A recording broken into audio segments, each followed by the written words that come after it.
আমরা যদি বিগত কয়েক বছরের বাজেট পর্যালোচনা করি, দেখা যাচ্ছে যে বিগত বছরে 2025-26 অর্থ বছরে বাজেট বরাদ্দের শতকরা হিসেবে 6.31% বরাদ্দ ছিল। এবারে টাকার অঙ্কে বৃদ্ধি পেলেও সেটা শতাংশে কমেছে 6.01। মাননীয় স্পিকার, বর্তমান বৈশ্বিক এবং আঞ্চলিক প্রেক্ষাপটে আমি মনে করি বাংলাদেশের যে সশস্ত্র বাহিনী আছে সেটাকে আরও শক্তিশালী করা, প্রশিক্ষিত করা, এটার জন্য উন্নত প্রযুক্তি সম্পন্ন অস্ত্র এবং সরঞ্জামাদি ক্রয় করতে হবে। সশস্ত্র বাহিনীর সদস্যদেরকে উন্নত প্রশিক্ষণ দিতে হবে দেশে বিদেশে, এবং আমাদের উপকূলীয় অঞ্চলে যে নজরদারি এবং সাইবার নিরাপত্তা বৃদ্ধির জন্য আমাদেরকে খরচ করতে হবে। মাননীয় স্পিকার, সেই বিবেচনায় আমি প্রতিরক্ষা বাজেট আরও বৃদ্ধির জন্য প্রস্তাব করছি। মাননীয় স্পিকার, আমরা এই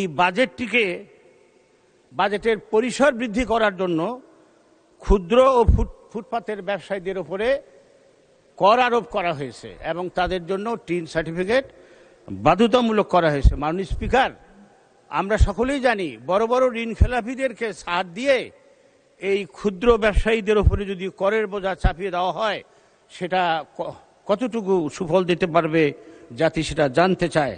মাননীয় স্পিকার, ভ্যাট হচ্ছে একটি রিগ্রেসিভ কর। আমাদের রাজস্ব খাতের প্রধান উৎস হচ্ছে ভ্যাট। এই ভ্যাটের প্রভাব সমানভাবে ধনী এবং দরিদ্রের উপরে পড়ে। মাননীয় স্পিকার, কিন্তু এটার দ্বারা সবচেয়ে বেশি ক্ষতিগ্রস্ত হয় আমাদের দেশের সাধারণ মানুষ, দরিদ্র শ্রেণীর মানুষ। মাননীয় স্পিকার, এই বাজেটে মধ্যবিত্ত এবং নিম্ন আয়ের মানুষের জন্য খুব একটা ভালো খবর নাই। মাননীয় স্পিকার, লক্ষ্যমাত্রা পূরণের জন্য বিভিন্ন ধরনের ভ্যাট এবং শুল্ক আরোপ করা হবে এবং ব্যবসায়ীরা করবে কি, সেটাকে পণ্যের উপরে চাপিয়ে দিয়ে মূল্য বৃদ্ধি হবে। এই মূল্য বৃদ্ধির যে কষাঘাতে সাধারণ মানুষ তাদের যে জীবন ধারণের জন্য নিত্য নৈমিত্তিক চাল, ডাল, তেল, লবণ কিনতে হয় তার উপরে পড়বে। একই সঙ্গে শিক্ষা এবং স্বাস্থ্য খাতেও এই ভ্যাট এবং করের প্রভাব পড়বে। মাননীয় স্পিকার,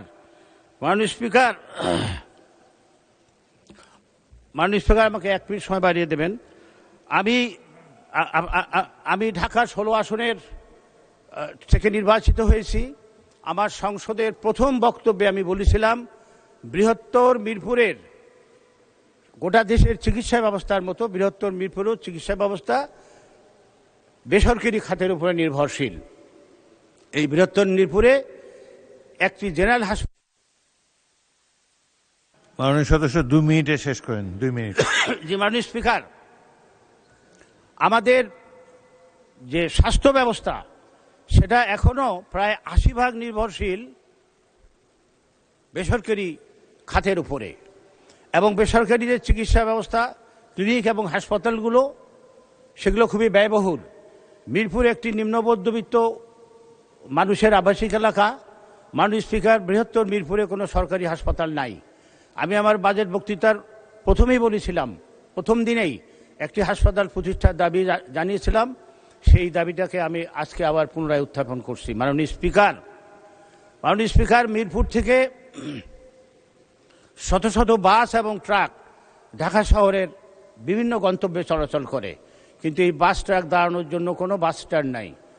মাননীয় স্পিকার, সম্প্রতি আমরা জেনেছি মাননীয় প্রধানমন্ত্রী ঢাকা শহরের বড় বড় বাস স্ট্যান্ডগুলোকে ঢাকা শহরের বাইরে নেওয়ার জন্য নির্দেশ দিয়েছেন। সেটি একটি সমাধান হতে পারে, বাট আমরা একটি বিকল্প চিন্তাও করতে পারি। মাননীয় স্পিকার, আমরা এগুলোকে বহুতল বিশিষ্ট যদি স্ট্যান্ড হিসাবে আমরা নির্মাণ করতে পারি, আমার মনে হয় আমাদের সমস্যা অনেকটা সমাধান হবে। বিশেষ করে আমি আমার পল্লবী এলাকার জন্য এই বাস ট্রাকগুলোর পার্কিংয়ের জন্য আমি একটি বহুতল বিশিষ্ট পার্কিংয়ের দাবি করছি। মাননীয় স্পিকার, আমি এর পূর্বেও বলেছি, আবারও বলছি, সারা দেশের মতো আমার আসনে মাদকের ব্যাপক প্রভাব।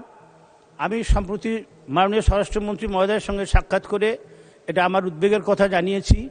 আমি আশা করছি দেশব্যাপী যাতে এই মাদকের বিস্তার রোধ করা যায় এবং যুব সমাজকে ধ্বংসের পথ থেকে ফিরিয়ে আনা যায়, এই পদক্ষেপ সরকার গ্রহণ করবে। মাননীয় স্পিকার, আপনাকে ধন্যবাদ আমাকে সময় বাড়িয়ে দেওয়ার জন্য। ধন্যবাদ। আসসালামু আলাইকুম। পরবর্তী বক্তা মাননীয় সদস্য ডাক্তার মোহাম্মদ মাহবুবুর রহমান, ময়মনসিংহ ৭, সময় ৬ মিনিট।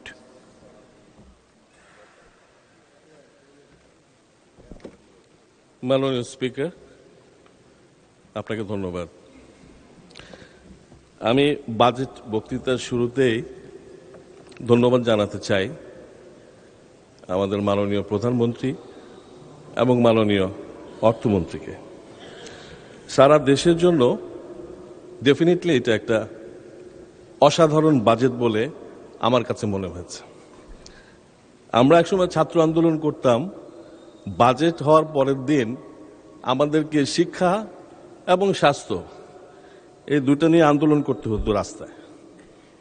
এবার বাজেটের সৌন্দর্যটা ওই জায়গায়, শিক্ষা এবং স্বাস্থ্য ওই দুটা জায়গায় budget approximately double then before the last years budget. এটার গ্রাসরুট লেভেলে এটার ইম্প্যাক্টটা পড়েছে বিকজ ভিএটি এবং এআইটি সহ এই সমস্ত ট্যাক্সেবল যে ব্যাপারগুলো ছিল সেগুলা রিডিউস হওয়াতে আমরা বাজারে আজকে এইবার বাজেটে কোনো পরিবর্তন দেখি নাই। তো আমি শুরুতেই হেলথ, বিং এ ডক্টর, আমি হেলথ নিয়ে শুরু করতে চাই।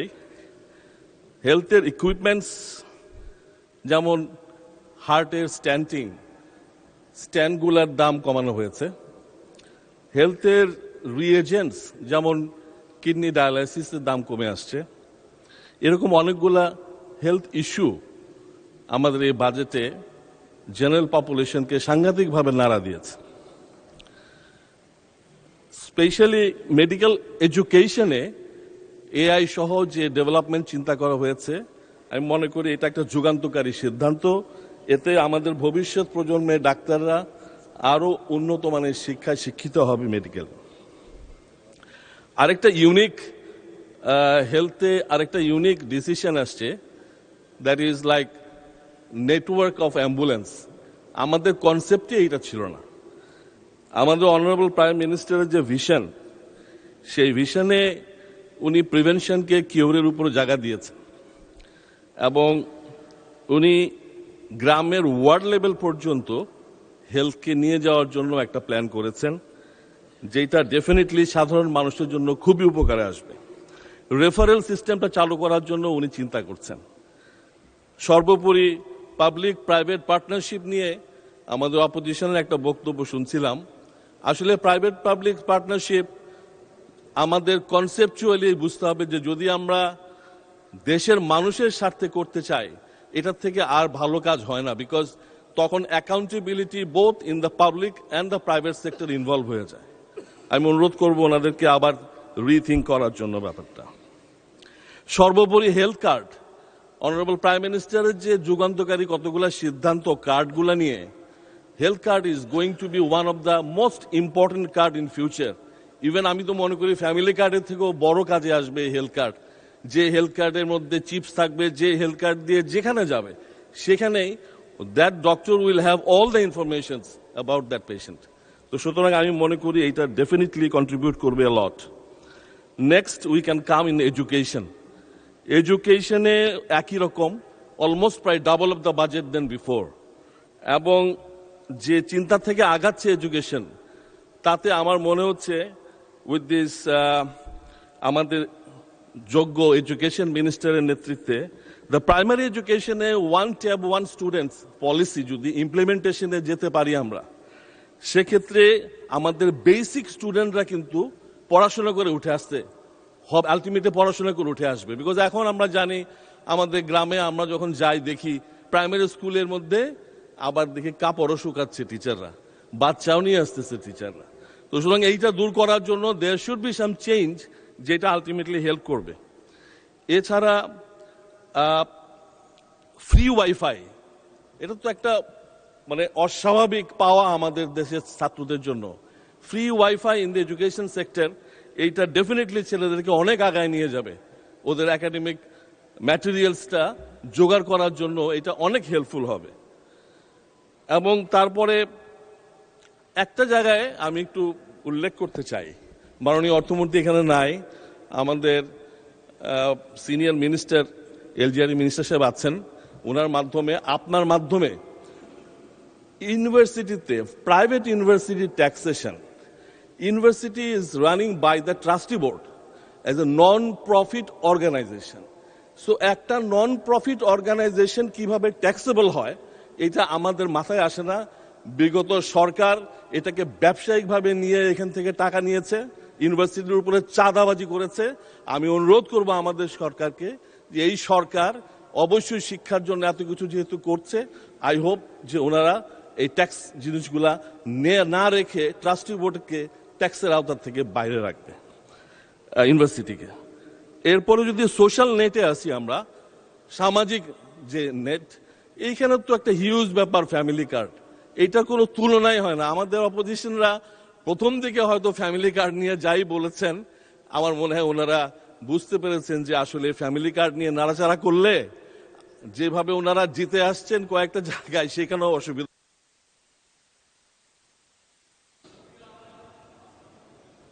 আচ্ছা, মাননীয় সদস্য 2 মিনিট দেওয়া হলো আপনাকে, 2 মিনিটের মধ্যে শেষ করেন প্লিজ।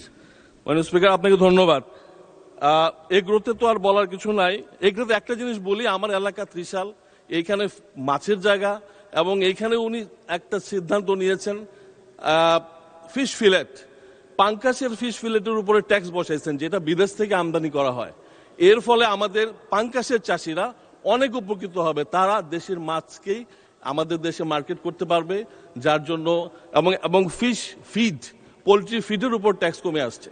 এইটাও একটা বিশাল যুগান্তকারী ঘটনা হবে ফর দোজ পিপল। আমি এরপরে বলতে চাই ফরেন ডিরেক্ট ইনভেস্টমেন্ট, এইটা তো মানে 7 দিনের কোম্পানি রেজিস্ট্রেশন, 14 দিনের মধ্যে সব লিগ্যাল ডকুমেন্টস রেডি করা, ডেফিনেটলি এইটার কোনো তুলনাই হয় না, এটা কখনোই হয় না এই দেশে। সর্বোপরি আমরা যদি তাকাই আমাদের অনারেবল প্রাইম মিনিস্টারের যে এখন মালয়েশিয়া এবং চায়না ভিজিটে, আমরা অবাক হয়ে যাই। একটা দেশের প্রাইম মিনিস্টার কতটা খুশি থাকলে সে তার ফেসবুক আইডি থেকে আরেকটা দেশের প্রাইম মিনিস্টারের ভিজিটের পুরো ভিডিওটা ছাড়তে পারে। মাননীয় প্রধানমন্ত্রী আমাদেরকে আজকে বাংলাদেশকে সেই উচ্চতায় নিয়ে গেছে, যে উচ্চতায় আরেকটা দেশের আনোয়ার ইব্রাহিমের মতো মানুষ তার নিজের আইডি থেকে এটা প্রচার করছে। আমি অনুরোধ করব আমাদের অপোজিশন যারা আছেন, Jamaat, NCP, they are our brothers, they were before with us, আন্দোলনের সময় আমাদের সাথে ছিল এবং ওনারা ভবিষ্যতেও আমাদের সাথে থাকবেন। ফাইনালি আওয়ামী লীগকে উদ্দেশ্য করে বলতে চাই, আওয়ামী লীগ 3টা জেনারেশনকে ইনজিওর্ড করেছে। একটা হচ্ছে স্কুল, একটা কলেজ, একটা ইউনিভার্সিটি। এটা হলো নিরাপদ সড়ক, কোটা আন্দোলন, পরে হাসিনার খেদাও আন্দোলন। এই 3টা জেনারেশন আগামী 50 বছর জীবিত থাকা অবস্থায় আওয়ামী লীগের বোধহয় ফিরে আসার সম্ভাবনা খুবই ক্ষীণ। ইনশাআল্লাহ আমরা আশাবাদী। ধন্যবাদ মাননীয় সদস্য। পরবর্তী বক্তা মোহাম্মদ আখতারুজ্জামান, মাননীয় সদস্য, ময়মনসিংহ 10, আপনার সময় 6 মিনিট।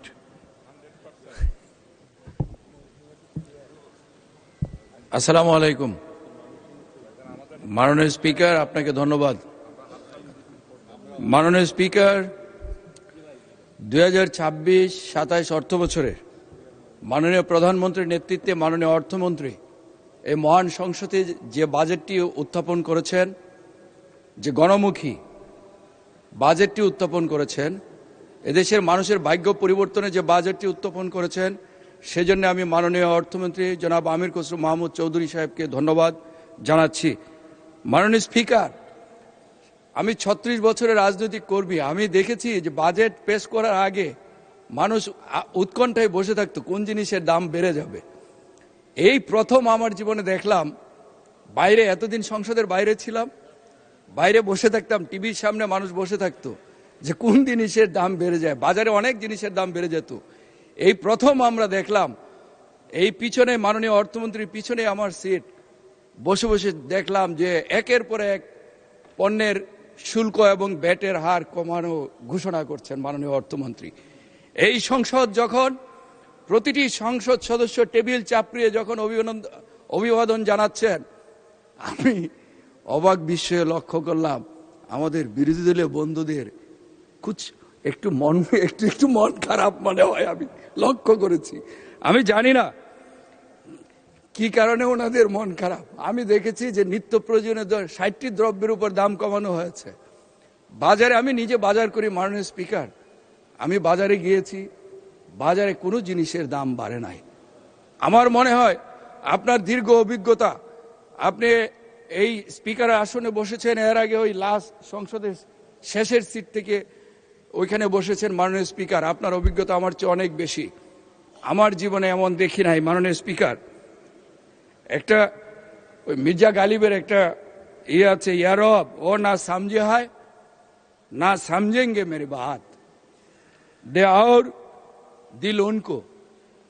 হে আল্লাহ, তারা আমার কথা বুঝেনি এবং ভবিষ্যতেও বুঝবে না, বরং তাদেরকে এমন একটা দিল দিন যেন আমাদের কথা বুঝতে পারে। আমার একটি আমরা দেখেছি, দুটো জিনিসে আমরা দেখেছি দাম বেড়েছে মাননীয় স্পিকার। একটা হলো সিগারেট, আর একটা হলো মদ। এখন আমাদের বিরোধী দলের বন্ধুরা এই যে বাজেটটিকে সারা দেশের মানুষ সাদরে গ্রহণ করেছে, ওনারা বলেন চানাচুর মার্কা বাজেট। আমি শুনেছি চানাচুর বাচ্চারা খায়, আবার বড়রাও খায়, কখন অন্য কিছু খাওয়ার পরে নাকি চানাচুর খায়, সেজন্য মন খারাপ কিনা আমি জানি না। মাননীয় স্পিকার, এই বাজেটে শিক্ষা খাতে সবচেয়ে বেশি বরাদ্দ দেওয়া হয়েছে। আপনি জানেন শিক্ষা জাতির মেরুদণ্ড। একটি জাতিকে যদি আধুনিক প্রযুক্তিতে যদি শিক্ষায় উন্নত করা না যায়, তাহলে নেপোলিয়ন বলেছিলেন যে আমাকে একটি শিক্ষিত জাতি মা দাও, আমি একটি শিক্ষিত জাতি দিব। মাননীয় স্পিকার, মাননীয় প্রধানমন্ত্রী বাংলাদেশে পদার্পণের পরে বলেছিলেন আই হ্যাভ এ প্ল্যান। তখন অনেকেই বুঝতে পারেননি, ওনার কথার অর্থ বুঝতে পারেননি, ওনার যে দেশ গড়ার যে মহাপরিকল্পনা সেই কথা বুঝতে পারেননি মাননীয় স্পিকার। সেই জন্যেই আর দেশে আসার আগে অনেকে বলেছিলেন তারেক রহমান আসে না কেন, আসবেন না, এইসব কথা বলেছিলেন। কিন্তু উনি 17 বছর এদেশের গণতান্ত্রিক আন্দোলনে নেতৃত্ব দিয়েছেন মাননীয় স্পিকার। এই দেশের মানুষ গুম হয়েছে, খুন হয়েছে তাদের অধিকার আদায়ের জন্য। 17 বছর সেই বিদেশে থেকে এদেশের গণতান্ত্রিক আন্দোলনের নেতৃত্ব দিয়েছেন। এদেশের এই দেশ গড়ার পরিকল্পনা সাজিয়েছেন। 17 বছর তিলে তিলে এই দেশ গড়ার স্বপ্ন দেখিয়েছেন মানুষকে। আপনি লক্ষ্য করে দেখবেন মাননীয় স্পিকার, আমরা জুলাই যুদ্ধ করেছি, আমি নিজেও করেছি, আমাদের এইখানে যারা আছেন অনেকে এই জুলাই যুদ্ধ করেছেন, আমাদের সন্তানেরা করেছেন। কিন্তু অনেকেই জুলাই চেতনা বিক্রি করেন মাননীয় স্পিকার। আমরা জুলাই চেতনা বিক্রি করি না মাননীয় স্পিকার, আমরা জুলাইকে ধারণ করি মাননীয় স্পিকার। জুলাই তো বিক্রি করার বিষয় না। যারা জুলাই চেতনা বিক্রি করেন তাদের প্রতি একটি অনুরোধ জানাবো, অনেকেই রিক্সায় চড়তেন, এখন প্রাডো গাড়িতে চড়েন আর জুলাই চেতনা বিক্রি করেন। আমি একটা অনুরোধ করব মাননীয় স্পিকার, আমি যে গাড়িতে চড়তাম সেই গাড়িটি নির্বাচনের সময় মাননীয় স্পিকার অবস্থা খুব খারাপ হয়ে গেছে, আমি এখন সেই গাড়িতেই চড়ি। আপনি যারা এই জুলাই চেতনা বিক্রি করেন মাননীয় স্পিকার, আমি অনুরোধ করব ওনারা আগে কিসে চড়তেন, এখন কিসে চড়েন, কোন বাসায় থাকেন, ওনারা মাঝে মধ্যে লাইভ করেন, কোন বাসায় থাকেন একটু লাইভ করলে এই জাতি দেখতো ওনাদের কি এখন আগে কোথায় ছিলেন, এখন পরিবর্তনটা কিরকম হয়েছে। মাননীয় স্পিকার, এই বাজেটে স্বাস্থ্য খাতে সবচেয়ে বেশি বরাদ্দ দেওয়া হয়েছে মাননীয় স্পিকার। শিক্ষা, স্বাস্থ্য, অবকাঠামো, চিকিৎসা, আপনি দেখবেন সামাজিক সুরক্ষা খাতে সবচেয়ে বেশি বরাদ্দ দেওয়া হয়েছে মাননীয় স্পিকার। আমরা, আমাদের মাননীয় প্রধানমন্ত্রী বলেছেন আমরা সিঙ্গাপুর কানাডা নয়, আমরা এই দেশটিকে সিঙ্গাপুর কানাডা বানাতে চাই। মাননীয় স্পিকার, এই বাজেটে বিনিয়োগকে সবচেয়ে বেশি প্রাধান্য দেওয়া হয়েছে, মাননীয় স্পিকার। দেশি বিদেশি কর ছাড়ের সুযোগ নিয়ে দেশি বিদেশি বিনিয়োগকারীরা মাননীয় স্পিকার এইখানে এই দেশ বাংলাদেশে বিনিয়োগের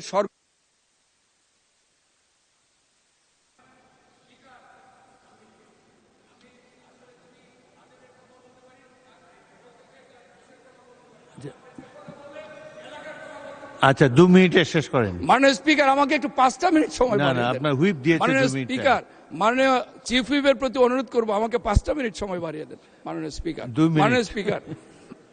মাননীয় স্পিকার, সঠিক নেতৃত্ব, দূরদর্শী নেতৃত্ব একমাত্র তারেক রহমান, শহীদ জিয়াউর রহমানের ঔরসজাত সন্তান।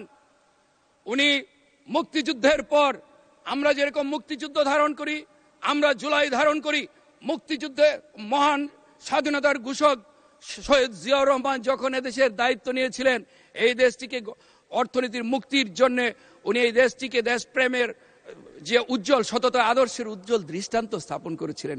মাননীয় স্পিকার, আমরা স্বাধীনতাকে জুলাই দিয়ে মুছতে চাই না, আমরা স্বাধীনতাকে অন্তরে ধারণ করি, জুলাইকে অন্তরে ধারণ করি। মাননীয় স্পিকার, আমার এলাকার কিছু সমস্যার কথা আমি মাননীয় স্পিকার বলতেই হবে এখানে। মাননীয় স্পিকার, আমি যে এলাকা থেকে নির্বাচিত হয়েছি, মাননীয় স্পিকার 47 বছর পর ওই এলাকা থেকে এই সংসদে আসার সৌভাগ্য হয়েছে। মাননীয় স্পিকার, আমি ছিলাম গোলন্দাজের জুলুমের রাজ্যে। আমার এখানে জিয়া হত্যার সাজাপ্রাপ্ত আসামি ক্যাপ্টেন অবসরপ্রাপ্ত গিয়াস এই মহান সংসদে এসে কলঙ্কিত করেছিলেন এই সংসদকে। মাননীয় স্পিকার, তারা জুলুমের রাজ্য কায়েম করেছিলেন, আমি ইনসাফের রাজ্য কায়েম করতে চাই। সেই ইনসাফের রাজ্য কায়েম করতে মাননীয় অর্থমন্ত্রী এখানে নাই, আমি অর্থমন্ত্রী দৃষ্টি আকর্ষণ করব যে বিভিন্ন বিভাগে, সারা বাংলাদেশের বিভিন্ন বিভাগে, অবকাঠামো উন্নয়ন খাতে বিভিন্ন বিভাগ রয়েছে, কিন্তু ময়মনসিংহ বিভাগ সেইখানে অন্তর্ভুক্ত নাই। মাননীয় স্পিকার, মাননীয় স্থানীয় সরকার মন্ত্রী রয়েছেন এখানে, উনি অত্যন্ত আন্তরিক। আমি ওনার প্রতি অনুরোধ জানাবো, উনি সারা বাংলাদেশের মতোই ময়মনসিংহকে, সেই ময়মনসিংহ অঞ্চলকে, ময়মনসিংহ জেলাকে, আমার পিছিয়ে পড়া গফরগাঁও পাগলাকে উনি। ধন্যবাদ মাননীয় সদস্য। পরবর্তী বক্তা মাননীয় সদস্য সালাউদ্দিন, আপনাকে 1 মিনিট বাড়িয়ে দেওয়া হয়েছে, প্লিজ। সময় তো আমি দেই না, সময় আপনাদের চিফ হুইপ দেয়। 1 মিনিটে শেষ করেন প্লিজ, না হলে তাদের বক্তৃতা ছোট হয়ে যাবে। আপনি তাদের সময় নিয়ে নিচ্ছেন। আমার এলাকাটি অত্যন্ত অবহেলিত মাননীয় স্পিকার, আমার এলাকায় 47 বছর কোনো কাজ হয় না মাননীয় স্পিকার। গফরগাঁও বেগুন তো আছে মাননীয় স্পিকার, লাফা বেগুন সেটাও বিলুপ্ত হয়ে গেছে এই জুলুমের কারণে। মাননীয় স্পিকার, আপনাকে মাননীয় স্পিকার, আমার এলাকাটা যেহেতু অত্যন্ত অবহেলিত, এই এলাকাটিকে একটি বিশেষ নজর দেওয়ার জন্য মাননীয় স্থানীয় সরকার মন্ত্রী, মাননীয় স্বাস্থ্যমন্ত্রী, এই যে মাননীয় সমাজ কল্যাণ মন্ত্রী এখানে রয়েছেন আমাদের সামনে, ওনার জন্মও কিন্তু আমার গফরগাঁয়ে। মাননীয় স্পিকার, ওনার নানার বাড়ি আমার গফরগাঁয়ে। আমার এই মন্ত্রী মহোদয়রা যদি একটু দৃষ্টি দেন এই অবহেলিত জনপদের প্রতি, তাহলে এই গফরগাঁয়ের মানুষের ভাগ্যের পরিবর্তন হবে। একটি অন্ততপক্ষে পিছিয়ে পড়া জনপদকে এই জনপদটি একটু এগিয়ে যাবে। মাননীয় স্পিকার, আমি মাননীয় মন্ত্রী মহোদয়দেরকে, মাননীয় প্রধানমন্ত্রী যেভাবে গফরগাঁওকে গুরুত্ব দিয়েছেন, আমাদের অঞ্চলকে এগিয়ে নেওয়া। ধন্যবাদ মাননীয় সমাজ কল্যাণ মন্ত্রী, নানাবাড়ির দিকে খেয়াল রাখবেন। পরবর্তী বক্তা মোহাম্মদ সালাউদ্দিন, গাজীপুর 4, সময় 7 মিনিট। মাননীয় স্পিকার, আপনাকে ধন্যবাদ। মাননীয় স্পিকার, বাজেট আমার জীবনের গল্প, আমার পকেটের গল্প, আমার ভবিষ্যতের স্বপ্নের গল্প, বাংলাদেশের 18 কোটি মানুষের দৈনন্দিন জীবনের হিসাব নিকাশের গল্প। কিন্তু এবার মাননীয় অর্থমন্ত্রী যে বাজেট প্রস্তাব করেছেন, এ বাজেট আসলে আশারে গল্প। মাননীয় স্পিকার, প্রায় 3.25 লক্ষ কোটি টাকা ঋণ নির্ভর যে বাজেট পেশ করা হয়েছে, সে বাজেট শুনে, ঋণের কথা শুনে আমাদের বিরোধী দলের অনেক সংসদ সদস্য উষ্মা প্রকাশ করেছেন, আশ্চর্য হয়েছেন। আমি কিন্তু একটু আশ্চর্য হইনি, কারণ যারা নিজেরা ঋণ নির্ভর, ঋণগ্রস্ত, ঋণ খেলাপি, তারা ঋণ নির্ভর বাজেট দিবে, এটাই তো স্বাভাবিক। মাননীয় স্পিকার, এ বাজেট পেশ করার আগেই বাংলাদেশে গত 4 মাসে এই সরকার এসে প্রায় অধিকাংশ পণ্যের মূল্য বৃদ্ধি করেছে। এ বাজেট পেশ করার আগেই 14টি ভোগ্য পণ্য সহ প্রায় বড় বড় যে পণ্যগুলো মানুষ নিত্যদিন ব্যবহার করে সেগুলোর মূল্য বৃদ্ধি পেয়েছে। এবার বাজেট পেশ করার 7 দিন আগে বিদ্যুতের মূল্য বৃদ্ধি করা হয়েছে, 10 দিন আগে জ্বালানি তেলের মূল্য বৃদ্ধি করা হয়েছে, কিছুদিন আগেই এলপিজি গ্যাস 1200 টাকা থেকে 1940 টাকা বৃদ্ধি করা হয়েছে। মাননীয় স্পিকার, জ্বালানি তেলের মূল্য বৃদ্ধি, গ্যাসের মূল্য বৃদ্ধি, একই সাথে নিত্য প্রয়োজনীয় মূল্য বৃদ্ধির পাশাপাশি পরিবহন ভাড়া আকস্মিকভাবে এত বেশি বৃদ্ধি পেয়েছে, এটা বাংলাদেশের ইতিহাসে সর্বকালের সকল রেকর্ডকে ছাড়িয়ে গেছে। মাননীয় স্পিকার, বাংলাদেশের মানুষ খুব আশা নিয়েছিল এই বাজেট পেশের মধ্য দিয়ে এই মূল্য বৃদ্ধিকৃত পণ্যের মূল্য হ্রাস পাবে, কিন্তু এই বাজেট বাংলাদেশের মানুষকে হতাশ করেছে। মাননীয় স্পিকার, একই সাথে এই বাজেটে বিশেষভাবে কিছু পণ্যের উপর নতুন করে করারোপ করা হয়েছে, যাতে এই পণ্যগুলোর মূল্য বৃদ্ধি পেয়েছে।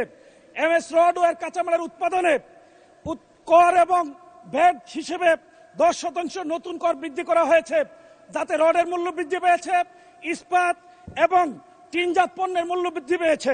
সাবান এবং শ্যাম্পুর কাঁচামালের উপর ভ্যাট অব্যাহতি কমিয়ে আনার কারণে ইতিমধ্যে এই দুটি পণ্যের মূল্য ইতিমধ্যে বৃদ্ধি পেয়েছে। মাননীয় স্পিকার, বাংলাদেশ গরিবের দেশ, বাংলাদেশ সমৃদ্ধির পথে যাত্রার দেশ, কিন্তু এই বাজেটকে অনেকে বললো, আমি শুধুমাত্র এটাকে গরিব মারার বাজেট হিসেবে বলতে চাই না। এটা শুধু গরিব মারার বাজেট নয়, গরিবকে হয়রানির বাজেট। কোটি কোটি খুচরা ব্যবসায়ীদের জন্য এক হয়রানির নাম করা হয়েছে 0.2% অগ্রিম কর স্থাপন করার মধ্য দিয়ে। এই করের মধ্য দিয়ে এই সরকার নতুন করে আমাদেরকে স্মরণ করিয়ে দেয় সেই 76 মনন্তরের কথা। মাননীয় স্পিকার, আপনি জেনে থাকবেন, ইস্ট ইন্ডিয়া কোম্পানি যখন এই বাংলার দেওয়ানি দায়িত্ব পেয়েছিল, তখন তারা রেজা খান নামে এক ব্যক্তিকে ট্যাক্স আয়ের জন্য দায়িত্ব দিয়েছিল। তারা ঘোড়ায় চড়ে যখন বাহিনী নিয়ে গ্রামে গঞ্জে যেত, গ্রামের মানুষ তখন হাল চাষ ব্যবসা বাণিজ্য ছেড়ে দিয়ে জঙ্গলে পালিয়ে যেত। খুচরা ব্যবসায়ীদের মধ্যে ইতিমধ্যে আতঙ্ক শুরু হয়ে গেছে, তাদের উপর যে ভ্যাট করা হয়েছে, তাদেরকে এখন পালিয়ে বেড়াতে হবে, হয়রানির শিকার হতে হবে। মাননীয় স্পিকার, এই বাজেট হলো গরিবের জন্য তাচ্ছিল্য এবং অবহেলার বাজেট। এই বাজেটে কৃষি ও পল্লী উন্নয়ন খাতে 57,000 থেকে বাজেট কমিয়ে 53,000 কোটি টাকা করা হয়েছে। স্থানীয় সরকার এবং পল্লী উন্নয়ন খাতে গত বছর বরাদ্দ ছিল 5.9%, এবছর বরাদ্দ রাখা হয়েছে 4.6%, যা গত বছরের তুলনায় 1.3% কম। কৃষি খাতে ভর্তুকি কমানো হয়েছে, গত বছর ছিল 2.2%, এবছর করা হয়েছে 1.8%। মাননীয় স্পিকার, বার্ষিক উন্নয়ন কর্মসূচিতে কৃষি খাতে বরাদ্দ উন্নয়ন কমানো হয়েছে, গত অর্থ বছরে ছিল 8.9%, চলতি অর্থ বছরে করা হয়েছে 6.21%। মাননীয় স্পিকার, গ্রামীণ উন্নয়ন রক্ষণাবেক্ষণ খাতে বরাদ্দ রাখা হয়েছে মাত্র 400 কোটি টাকা। মাননীয় স্পিকার, ইসলামের বিধান হল তুখাযু মিন আগনিয়াহিম ফাতুরাদ্দু ফি ফুকারাহিম, গরিবদের জন্য ধনীদের কাছ থেকে সম্পদ সংগ্রহ করা এবং গরিবের মাঝে সেটা বিলিয়ে দাও। এই সরকার উল্টো নীতি গ্রহণ করেছে, গরিবদের কাছ থেকে, খুচরা ব্যবসায়ীদের কাছ থেকে সম্পদ গ্রহণ করে ধনীদের জন্য সেটা বরাদ্দ রেখেছে। মাননীয় স্পিকার, এই সরকার অতীতের পথে হাঁটা শুরু করেছে। এই সরকার এই বাজেটে দুর্নীতিকে প্রমোট করেছে। দুর্নীতি দমন কমিশনে গত বছর বরাদ্দ ছিল 203 কোটি টাকা, এবার বরাদ্দ রাখা হয়েছে মাত্র 197 কোটি টাকা। 6 কোটি টাকা কম বরাদ্দ দিয়ে দুর্নীতিকে প্রমোট করেছে। মাননীয় স্পিকার, এই সরকার ক্ষমতায় আসার সাথে সাথে দুর্নীতি দমন কমিশনকে অচল করে দেওয়া হয়েছে। এই সরকার আসার কিছুদিনের মধ্যেই দুর্নীতি দমন কমিশনের চেয়ারম্যান সহ সকল সদস্য পদত্যাগ করেছে। এখন পর্যন্ত তারা দুর্নীতি দমন পুনর্গঠন করেনি, যার ফলশ্রুতিতে মেগা প্রকল্পের মাধ্যমে মেগা দুর্নীতি শুরু হয়েছে। মাননীয় স্পিকার, স্কুল ফিডিং প্রোগ্রাম থেকে এক সপ্তাহে ডিম, রুটি, কলা বাবদ প্রতি সপ্তাহে 17 কোটি টাকা লুটপাট করা হচ্ছে। মাননীয় স্পিকার, খাল খনন কর্মসূচিতে প্রতিদিন পত্রিকায় নতুন নতুন দুর্নীতির খবর আসছে। মাননীয় স্পিকার, দুর্নীতির নতুন রুল মডেল হয়েছে। এখন ক্যালকুলেটরে হিসাব করে 10 থেকে 15% পর্যন্ত ঘুষ নেওয়া হচ্ছে। মাননীয় স্পিকার, দুর্নীতিকে প্রমোট করার জন্য সারোয়ার আলমের মতো সৎ, শিক্ষিত, সদরপি এই বাংলাদেশের একজন ক্লিন ইমেজের ডিসিকে সিলেট থেকে প্রত্যাহার করা হয়েছে। মাননীয় স্পিকার, নতুন করে এনবিআর থেকে মতিউরের মতো আনোয়ার খুঁজে পাওয়া যাচ্ছে। মতিউরের ছিল 500 কোটি টাকার দুর্নীতি, আনোয়ারের দুর্নীতি পাওয়া গেছে 900 কোটি টাকা। মাননীয় স্পিকার, বাংলাদেশ রেস্টুরেন্ট ওনার্স অ্যাসোসিয়েশনের মালিক তিনি বলেছেন, যেই এনবিআর বাজেট প্রণয়নে যুক্ত থাকে, যেই এনবিআর করারূপ করে, যে এনবিআর ভোট করে, সেই এনবিআর যে পরিমাণ দুর্নীতি করে সেটা যদি নেওয়া হয় তাহলে বাংলাদেশে বাজেটের দরকার হবে না। মাননীয় স্পিকার, আমাদের জন্য অত্যন্ত হতাশার খবর। আপনাকে 2 মিনিট দেওয়া হলো, 2 মিনিটে শেষ করবেন। মাননীয় স্পিকার, আমাদের জন্য অত্যন্ত হতাশার হলো এই বাজেট জুলাইকে ধারণ করেনি। এই বাজেট আমার ওয়ালিউল্লাহ মুকদ্দাস ভাইয়ের গুম হওয়া সন্তানের কান্নার খবর রাখেনি। গুম কমিশনের জন্য এই বাজেট 1 টাকা বরাদ্দ রাখেনি। মাননীয় স্পিকার, আমি সর্বশেষ বলতে চাই, মাথায় অতিরিক্ত বোঝা নিয়ে পাহাড়ের চূড়ায় চড়া যায় না, স্বপ্ন দেখা যায়, পৌঁছা যায় না। মাননীয় স্পিকার, সমুদ্রের জলরাশি অনেক বেশি, কিন্তু কোন পিপাসার্থ মানুষের পিপাসা মেটাতে পারে না। কিন্তু সামান্য কূপের পানি শত শত বছর ধরে হাজার হাজার মানুষের পিপাসা মেটাতে পারে। সুতরাং বাজেট বড় হলেই চলবে না, ঋণ নিয়ে কোটি টাকা বরাদ্দ রাখার মধ্যে বাজেট নয়। দুর্নীতি কমিয়ে সুশাসন নিশ্চিত করে ন্যায় ভিত্তিক, ইনসাফ ভিত্তিক, জাকাত ভিত্তিক ইসলামের আদলে যদি খরচ করা যায়, কম বাজেটেই বাংলাদেশকে কাঙ্ক্ষিত গন্তব্যে পৌঁছে দেওয়া সম্ভব। মাননীয় স্পিকার, আমি আমার প্রিয় এলাকাবাসী কাপাসিয়ার জন্য কিছু কথা বলতে চাই। কাপাসিয়ায় জাতীয় ফল কাঁঠাল সহ আনারস এবং কাপাসিয়া উৎপাদিত ফল সংরক্ষণ করার জন্য আধুনিক হিমাগার নিশ্চিত করা দরকার। মাদক, সন্ত্রাস, চাঁদাবাজি এবং কিশোর গ্যাং রুখতে বিশেষ যৌথ অভিযান পরিচালনার জন্য বিশেষ বরাদ্দ দাবি করছি। কাপাসিয়াকে শিল্প বান্ধব করতে অবকাঠামো উন্নয়নে আমি বিশেষ বরাদ্দ দাবি করছি। ট্রমা সেন্টার এবং মাদক নিরাপদ কেন্দ্র প্রতিষ্ঠার জন্য মাননীয় স্পিকার, আপনার কাছে আমি আপনার মাধ্যমে মাননীয় মন্ত্রীর কাছে বিশেষ বরাদ্দ দাবি করছি। রাজেন্দ্রপুর থেকে টুক পর্যন্ত হাইওয়েকে 4 লেনে উন্নীত করার জন্য বিশেষ বরাদ্দ দাবি করছি। নরুন থেকে চেরাগালি মোড় হয়ে কাপাসিয়া পর্যন্ত এই রাস্তাকে 4 লেনে উন্নীত করার জন্য বিশেষ বরাদ্দ দাবি করছি। ধন্যবাদ মাননীয় সদস্য। পরবর্তী বক্তা মোহাম্মদ হারুনুর রশিদ, রাজবাড়ী 2, আপনার সময় 6 মিনিট। বিসমিল্লাহির রহমানির রহিম। মাননীয় স্পিকার, আসসালামু আলাইকুম ওয়া রাহমাতুল্লাহ।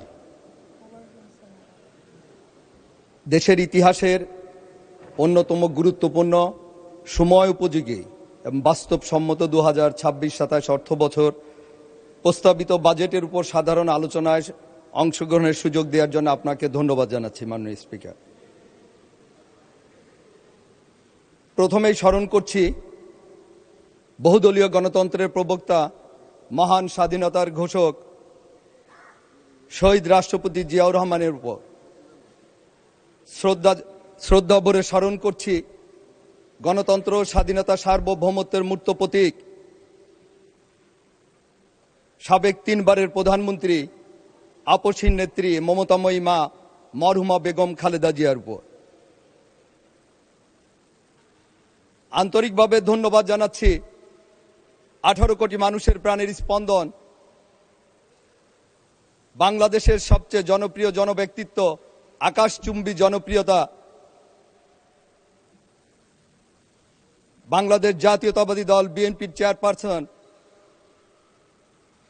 জনাব তারেক রহমান সাহেব এবং আমাদের অর্থমন্ত্রী আমির খসরু মাহমুদ চৌধুরীকে ধন্যবাদ জানাচ্ছি। মাননীয় স্পিকার, আজকে 2026-27 অর্থ বছরের বাজেট আলোচনায় আমি শুধু এটুকু বলবো যে সামগ্রিকভাবে আমাদের যে প্রস্তাবিত বাজেট, এই বাজেটের আমরা সফলতা কামনা করছি। 11 জুন প্রস্তাবিত বাজেট পেশ করার পর থেকে 2026-27 অর্থ বছরের উপর সাধারণ আলোচনায় আমরা প্রতিদিন আমরা দেখছি বিভিন্নভাবে এই বাজেটের পক্ষে বিপক্ষে কথা হচ্ছে। আমরা শুধু এটুকু বলতে চাই, দীর্ঘ 17 বছরের আন্দোলন সংগ্রামের মধ্য দিয়ে আমাদের প্রিয় নেত্রী এবং আমাদের পার্টির চেয়ারপারসন জনাব তারেক রহমান সাহেবের সুযোগ্য নেতৃত্বে দীর্ঘ আন্দোলন সংগ্রামের পর 24 জুলাইয়ের রক্তস্নাত গণ অভ্যুত্থানের মধ্য দিয়ে 5ই আগস্ট ফ্যাসিস্ট সরকার পালিয়ে যাবার পর ফ্যাসিস্ট বিরোধী যত শক্তি ছিল সবার সমন্বয়ে অন্তর্বর্তী সরকার তাদের প্রথম এবং প্রধান যে কাজ, একটা অবাধ সুষ্ঠু নিরপেক্ষ নির্বাচনের মধ্য দিয়ে গত 12ই ফেব্রুয়ারি এদেশের মানুষ যখন অকুণ্ঠ সমর্থনের মধ্য দিয়ে বাংলাদেশের সবচেয়ে জনপ্রিয় দল, সর্ববৃহৎ দল বিএনপিকে জনগণ তাদের প্রত্যক্ষ ভোটের মধ্য দিয়ে এদেশের রাষ্ট্র পরিচালনার সুযোগ দিয়েছেন এবং আমাদের প্রিয় নেতা জনাব তারেক রহমান সাহেবকে প্রধানমন্ত্রীর দায়িত্বে অধিষ্ঠিত করার পর থেকে সেই ডে 1 থেকে আমরা কিন্তু দেখেছি আমাদের প্রিয় নেতা আমাদের নির্বাচনী ইস্তেহার অনুযায়ী ভোটের কালি মুছার আগেই প্রতিটা নির্বাচনী ইস্তেহার, নির্বাচনী প্রতিশ্রুতি কিন্তু উনি এক এক করে উনি কিন্তু সেটা বাস্তবায়ন করে চলেছেন। তা আমরা সেই প্রিয় নেতার যে দেশপ্রেম, মানুষের প্রতি যে কমিটমেন্ট, আমরা আজকে এখানে ফ্যাসিস্ট বিরোধী আন্দোলনে যে আমাদের যে পরিমাণ আমাদের ক্ষতি হয়েছে, জানমালের ক্ষতি হয়েছে, আমরা আজকে এখানে যারা জনগণের ভোটে এখানে এসেছি আমাদের কারোরই কিন্তু দেশপ্রেমের কিন্তু কোনো ঘাটতি নেই। এই বাজেটে আমাদের প্রিয় নেতা তার দূরদর্শিতার মধ্য দিয়ে এদেশের উন্নয়নের জন্য, মানুষের মুক্তির জন্য, মানুষের কল্যাণের জন্য নিশ্চয়ই এরকম কোনো বাজেট এখানে দেননি যেটা দেশের জন্য, দেশের মানুষের জন্য ক্ষতি হবে। তা আমরা সবাই আমরা পজিটিভ সমালোচনা করব। যদি কোনো খারাপ কোনো কিছু এই বাজেটে থেকে থাকে আমরা সেটা অবশ্যই আমরা আলোচনা করে ইনশাল্লাহ সেটা যেভাবে ভালো করা যায় সেটাই আমাদের মতামত আমাদের ব্যক্ত করতে হবে। আমি একদম পিছনে বসে আমাদের অনেক সংসদ সদস্যের, বিশেষ করে আমাদের বিরোধী দলের সংসদ সদস্যরা যে অ্যাটিটিউডগুলো করে থাকেন এটা কষ্ট হয়। দেখি তো আমি পিছন থেকে বসে দেখা যায় সবাই তাদের অঙ্গভঙ্গি, তারা যেভাবে কথা বলেন, যেভাবে অধ্যত্ত অনেক সময় অনেক আচরণ করে থাকেন, খুব কষ্ট লাগে।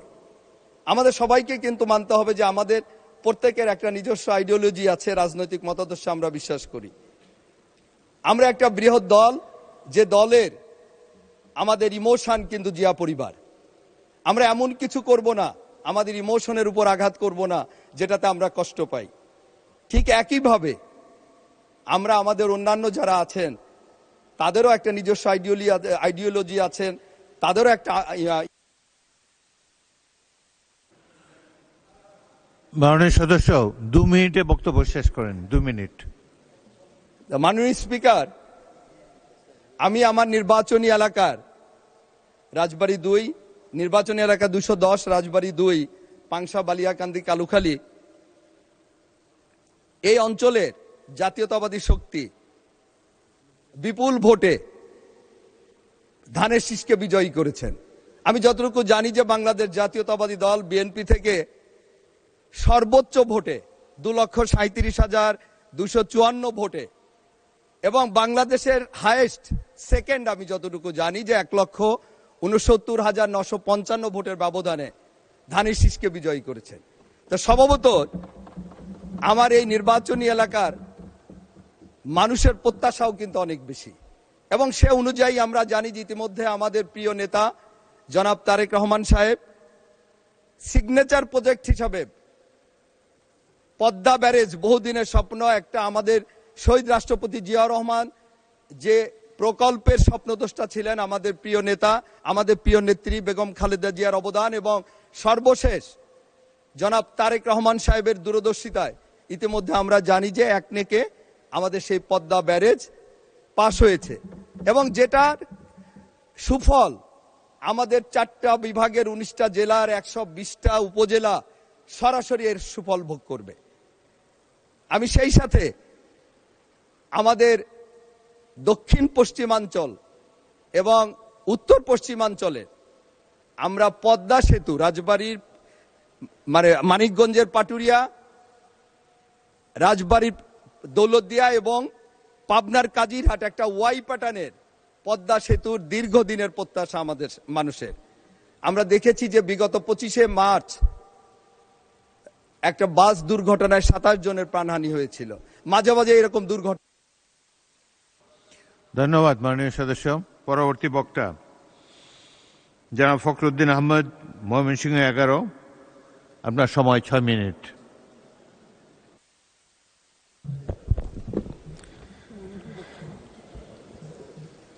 মাননীয় স্পিকার, আপনাকে ধন্যবাদ।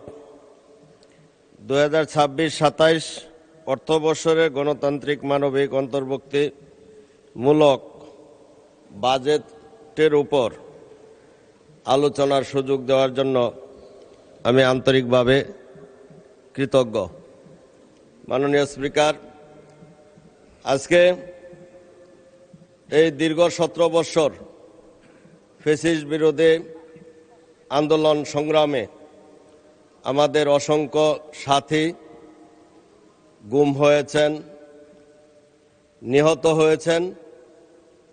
তাদের সকলের প্রতি শ্রদ্ধা নিবেদন করি এবং আমাদের জাতীয়তাবাদী দলের প্রতিষ্ঠাতা শহীদ রাষ্ট্রপতি জিয়াউর রহমান, যিনি স্বাধীনতার ঘোষক, তার রুহের মাগফিরাত কামনা করি। আমাদের জাতীয়তাবাদী দলের যিনি সারা বাংলাদেশে ঘুরে ঘুরে এই জাতীয়তাবাদী দলকে প্রতিষ্ঠিত করেছেন, সারা জীবন স্বৈরাচার এবং ফ্যাসিস্ট বিরোধী আন্দোলন সংগ্রাম করে নিজের জীবনকে উৎসর্গ করেছেন, গণতন্ত্রের মা বেগম খালেদা জিয়া, ওনার রুহের মাগফিরাত কামনা করি।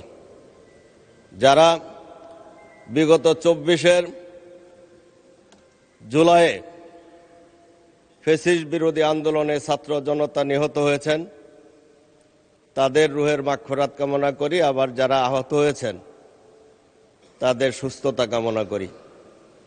মাননীয় স্পিকার, আমরা আজকে বলতে পারি বিশেষ করে যে আমরা সৌভাগ্যবান।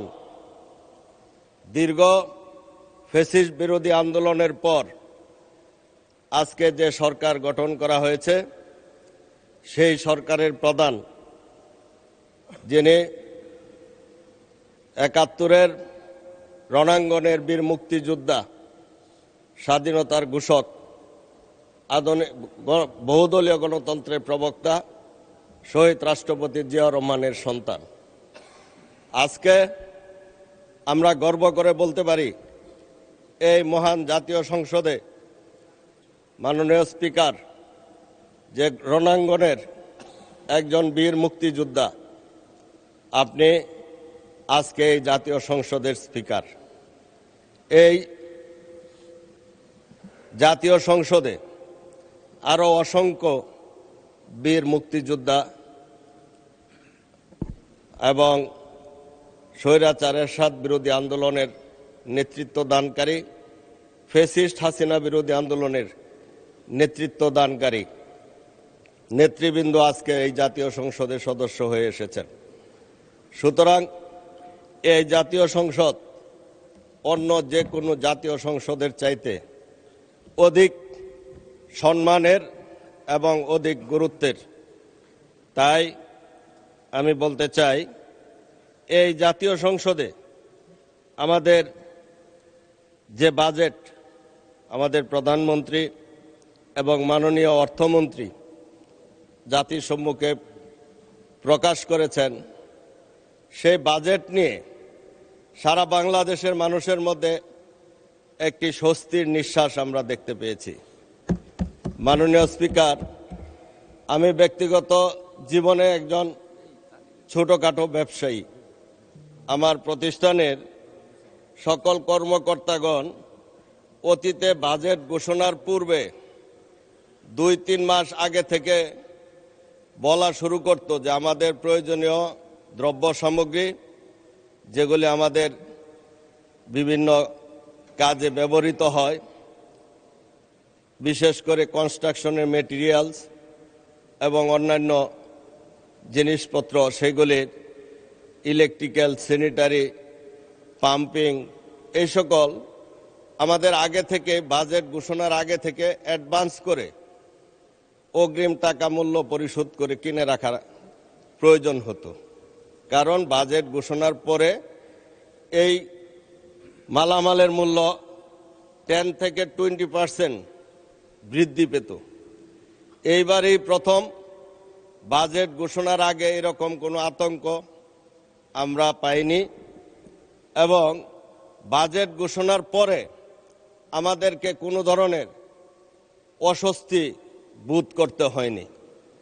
অতীতে আমরা দেখেছি বাজেট ঘোষণার দিনেই সারা বাংলাদেশে অসংখ্য মিছিল, মিটিং হয়েছে। বাজেটের এই অংশ খারাপ, এই অংশ জনবিরোধী। এইবারই প্রথম বাজেট ঘোষণা হয়েছে যে বাজেটের পক্ষে মানুষ তার সাড়া দিয়েছে, বাজেটের পক্ষে মিছিল করেছে। যারা 2-1 ব্যানার বানিয়ে রেখেছিল, তারা শুধু সেই ব্যানারকে কাজে লাগানোর জন্য কিছু কিছু জায়গায় তারা মিডিয়ার সামনে কিছু বক্তব্য তুলে ধরেছে, সেগুলি আদৌ কোনো ভিত্তি নেই, তার সাথে বাজেটের কোনো সম্পর্ক নেই। মাননীয় স্পিকার, আজ আমাদের সামনে থেকে নেতৃত্ব দিচ্ছেন মাননীয় সদস্য, আপনাকে 2 মিনিট দেওয়া হলো, অনুগ্রহ করে 2 মিনিটে শেষ করবেন। আজ আমাদের সামনে থেকে নেতৃত্ব দিচ্ছেন এই নতুন পথযাত্রার কাণ্ডারি গণপ্রজাতন্ত্রী বাংলাদেশ সরকারের মাননীয় প্রধানমন্ত্রী তারেক রহমান। তার ওই দূরদর্শী নেতৃত্বে 31 দফা রাষ্ট্র সংস্কার জাতীয় সনদের রূপরেখা বাস্তবায়নের প্রত্যয় নিয়ে আমাদের অর্থ ও পরিকল্পনা মন্ত্রী জনাব আমির খসরু মাহমুদ চৌধুরী 11 জুন এই মহান সংসদে 2026-27 সনের অর্থ বছরের বাজেট পেশ করেছেন। এই বাজেট কল্যাণমুখী, গণতান্ত্রিক, মানবিক, অন্তর্ভুক্তিমূলক, সমৃদ্ধির বাজেটকে আমরা সম্পূর্ণভাবে সমর্থন জানাচ্ছি। মাননীয় স্পিকার, এই বাজেটে আমাদের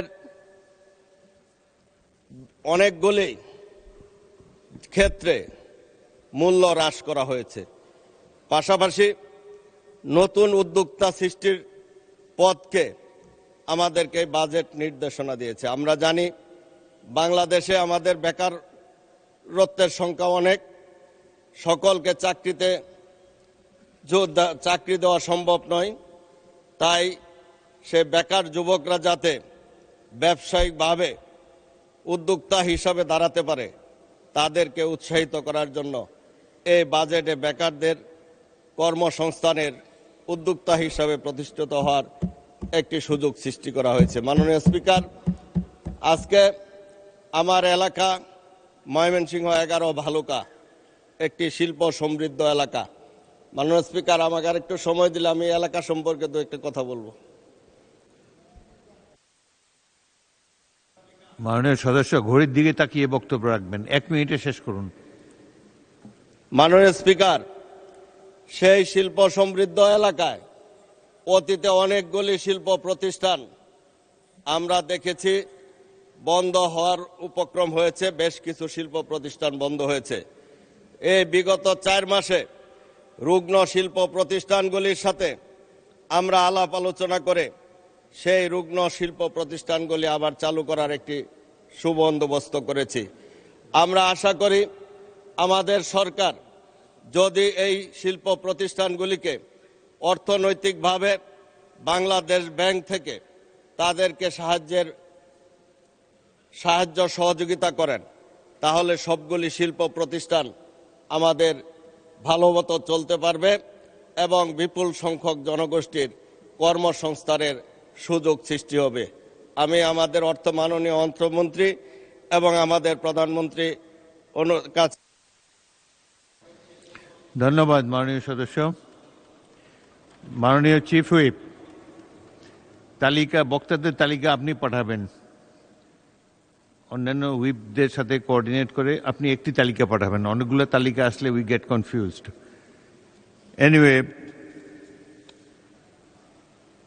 মাননীয় হুইপবৃন্দ সবাই সহযোগিতা করে তালিকা পাঠাই।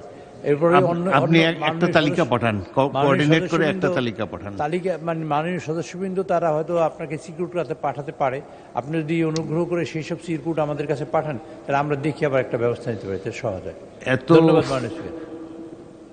এত চালাচালি করা যাবে না, আপনি দেখে শুনে একটা তালিকা পাঠান। ধন্যবাদ মাননীয় স্পিকার। পরবর্তী বক্তা মোহাম্মদ জহিরুল ইসলাম, চট্টগ্রাম 16। আপনার সময় 5 মিনিট। আসসালামু আলাইকুম ওয়া রাহমাতুল্লাহ। নাহমাদুহু ওয়া নাস্তাঈনু ওয়া নুসাল্লি আলা রাসূলিল কারীম। আম্মা বা'দ। মাননীয় স্পিকার, আপনাকে ধন্যবাদ। আপনার মাধ্যমে আমার নির্বাচন এলাকা চট্টগ্রাম 16 বাঁশখালীবাসী সহ সমগ্র দেশবাসীকে ধন্যবাদ ও কৃতজ্ঞতা জানাচ্ছি। মাননীয় স্পিকার, মহান জাতীয় সংসদে 2026 এবং 27 সনে প্রস্তাবিত যে বাজেট, এটা বাংলাদেশের ইতিহাসের 55তম বাজেট। ঋণের বোঝা এবং ঘাটতি নির্ভর এই বাজেট আমাদের জন্য চ্যালেঞ্জিং অবস্থায় রয়েছে। 234 পৃষ্ঠার দলিল দস্তাবেজ জাতি অনুধাবন করতে চায় না। সাধারণ মানুষের আকাঙ্ক্ষা হচ্ছে নিত্য প্রয়োজনীয় দ্রব্যমূল্যের সহনীয় অবস্থান এবং কর্মসংস্থান সৃষ্টি, এবং মধ্যবিত্ত ফ্যামিলির মানুষের উপর কর আরোপ করা যাচ্ছে কিনা। সাধারণ মানুষের আকাঙ্ক্ষা হচ্ছে তেল, গ্যাস, বিদ্যুতের দাম বাড়ছে কিনা। মাননীয় স্পিকার,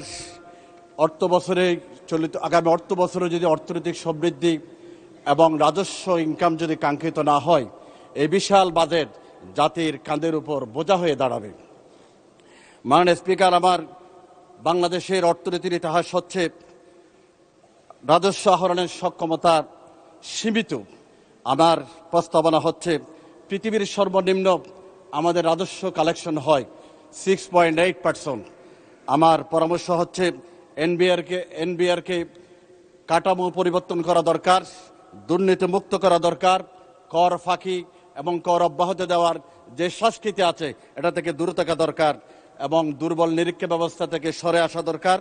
সীমিত করদাতার উপর বৃদ্ধি করে করদাতার সংখ্যা বাড়ানো দরকার। মাননীয় স্পিকার, বাংলাদেশের ইসলামপ্রিয় জনগোষ্ঠীর এই বিশাল আবাসভূমিতে দারিদ্র্য বিমোচনের জন্য একটি প্রকল্প যা ঐতিহাসিকভাবে স্বীকৃত এবং প্রমাণিত, সেটা হচ্ছে জাকাত ভিত্তিক অর্থ ব্যবস্থা। রাসূলুল্লাহ সাল্লাল্লাহু আলাইহি ওয়াসাল্লাম যখন ইয়েমেনের মধ্যে মুআজ বিন জাবলকে প্রশাসক হিসেবে নিয়োগ করেছিলেন, তখন তিনি কয়েকটি মৌলিক নীতিমালার মধ্যে অর্থনৈতিক ব্যবস্থাপনার জন্য আল্লাহ রাসূল বলেছেন, তুখাযু মিন আগনিয়াহিম ওয়া তুরাদ্দু ইলা ফুকারাহিম, ধনীদের নির্দিষ্ট অংশ কালেকশন করে দরিদ্রদের বিলি বন্টন করা হবে। এই নীতিগত আল্লাহ রাসূল থেকে ঐতিহাসিকভাবে স্বীকৃত এবং প্রমাণিত। মাননীয় স্পিকার, বাংলাদেশের ব্যাংকিং অবস্থার দিকে খেয়াল করলে আস্থার সংকট দেখা যায়। একটা ব্যাংক চলে আস্থা দিয়ে, কিন্তু আস্থাহীনতা আজকে দৃশ্যমান। এজন্য আর্থিক স্থিতিশীলতা যদি না থাকে, আমানত প্রবাহ যদি না থাকে, ব্যাংকের মেরুদণ্ড ভেঙে যাবে, বেসরকারি ঋণ আমাদের উপর প্রভাবিত হয়ে যাবে। অন্যদিকে আজকে সঞ্চয়পত্র যেখানে করের সাপোর্ট পাওয়া যায়, সেখানে ইসলামপ্রিয় জনগোষ্ঠীর জন্য সুদমুক্ত একটি সঞ্চয়পত্রের উইন্ডো চালু করার জন্য আমি অনুরোধ করছি। মাননীয় স্পিকার, রেলপথ বিষয়ে আমার সংক্ষিপ্ত প্রস্তাবনা এবং দাবি হচ্ছে, 2019 সাল থেকে বাংলাদেশে কোনো রেল আমদানি হয় নাই, ইঞ্জিন আমদানি হয় নাই, পুরাতন ইঞ্জিন মেনটেন্যান্সের আওতা আসে নাই। চট্টগ্রাম থেকে বিভিন্ন ডিস্ট্রিক্টে যেখানে মাসে 3000 কন্টেনার ক্যারিং করা হয়, আজকে 1200 নেমে এসেছে। আমার অনুরোধ হচ্ছে রেলপথ বিষয়ে একটু গুরুত্ব দেওয়া দরকার। মাননীয় স্পিকার, স্বাস্থ্য মন্ত্রণালয় বিষয়ে আমার সংক্ষিপ্ত দাবি হচ্ছে, বাংলাদেশের বিশ্ব স্বাস্থ্য সংস্থার বর্ণনা মতে বাংলাদেশে 1.5 লাখ থেকে 2 লাখ এক বছরে ক্যান্সার আক্রান্ত হয়। এই বিশাল বাজেটের মধ্যে একটা পয়েন্টে যদি ফুল আনসার করতে না পারি, আমার উদ্দেশ্য হচ্ছে এই ক্যান্সার রোগীরা, অধিকাংশ ক্যান্সার রোগী দেরিতে শনাক্ত হয়। উপজেলা লেভেলে, জেলা লেভেলে স্ক্রিনিং মেশিন না থাকাতে, আগাম শনাক্তকরণ মেশিন না থাকাতে গোটা বাংলাদেশ এই বিষয়ে সমস্যায় বিপাকে পড়ছে। জরিপ মতে একটা ফ্যামিলি থেকে 5 থেকে 20 লাখ টাকা পারিবারিকভাবে আউট অফ পকেট হিসেবে এটা খরচ হয়ে যায়। আরেকটা জরিপ মতে শুধু স্তন এবং মুখ আর জরায়ু ক্যান্সারে এক বছরে 1200 কোটি অর্থ অপচয় হয়। আমার পরামর্শ হচ্ছে, মাননীয় স্বাস্থ্যমন্ত্রীর প্রতি আমার অনুরোধ হচ্ছে, এই ক্যান্সার রোগের জন্য 5,000 কোটি টাকার একটি তহবিল গঠন করা হোক। অগ্রিম শনাক্তকরণের জন্য প্রতিটি উপজেলায় বাধ্যতামূলক স্ক্রিনিং মেশিন দেওয়া হোক। এতে করে 50 থেকে 70% রোগী আল্লাহর রহমতের বর্ষা করে নিরাময়যোগ্য হবে। মাননীয় স্পিকার, আমার দ্বিতীয় বিষয় হচ্ছে শিক্ষার বিষয়ে। শিক্ষার বিশাল বাজেটের আমরা অনুপাত দেখলেও বাংলাদেশের ইবতেদায়ী মাদ্রাসা, যেটাকে আমরা 20 তলা বলি, প্রাইমারি স্কুল যেমন স্নাতক এবং ডিগ্রি প্রতিষ্ঠানের জন্য 20 তলা হিসেবে ব্যবহৃত হয়, ইবতেদায়ী মাদ্রাসা দীর্ঘদিন ধরে অবহেলিত। ধন্যবাদ।